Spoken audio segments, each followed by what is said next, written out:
Bekal police പിടികൂടിയ അനധികൃത മണലും മണൽ കടത്താൻ ഉപയോഗിച്ച ലോറികളും പോലീസിന് തന്നെ തലവേദനയാകുന്നു. കഴിഞ്ഞ ആഴ്ചയാണ് ബേക്കൽ പോലീസ് സ്റ്റേഷൻ പരിധിയിൽ അനധികൃതമായി കടത്തുകയായിരുന്ന മണൽ പോലീസ് പിടികൂടിയത്. മണൽ കടത്തിയ 3 ലോറികളും പോലീസ് കസ്റ്റഡിയിലാണ്. മണലുകൾ ബേക്കൽ പോലീസ് സ്റ്റേഷന് മുന്നിലായി ദേശസാൽകൃത റോഡിന് സമീപം കൂട്ടിയിട്ടിരിക്കുകയാണ്. കാൽനട യാത്രക്കാർക്ക് വൈഷമ്യം സൃഷ്ടിക്കുന്ന രീതിയിലാണ് മണൽ റോഡ് വക്കിൽ കൂട്ടിയിരിക്കുന്നത്. മണൽ ഇപ്പോൾ റോഡിലേക്ക് ഇറങ്ങിയിട്ടുമുണ്ട്. വേനൽ മഴ പെയ്താൽ മണൽ കൂന റോഡിലേക്ക് ഒലിച്ചിറങ്ങും. കാറ്റിൽ ഇപ്പോൾ മണൽ പാറി പരിസരവാസികൾക്കും വാഹനങ്ങൾ ഓടിക്കുന്നവർക്കും പ്രശ്നമുണ്ടാക്കുന്നുണ്ട്. മണൽ കടത്തിയ 3 national permit ലോറികളും police കസ്റ്റഡിയിലാണ്.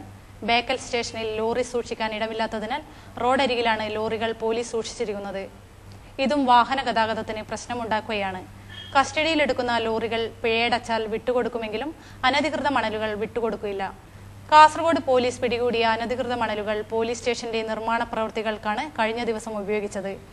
Bekal police പിടികൂടിയ മണലുകൾ ചീമേനിയിലെ തുറന്ന ജയിലിന്റെ പ്രവൃത്തികൾക്ക് വേണ്ടി ഉപയോഗപ്പെടുത്താനുള്ള നീക്കം നടക്കുന്നുമുണ്ട്.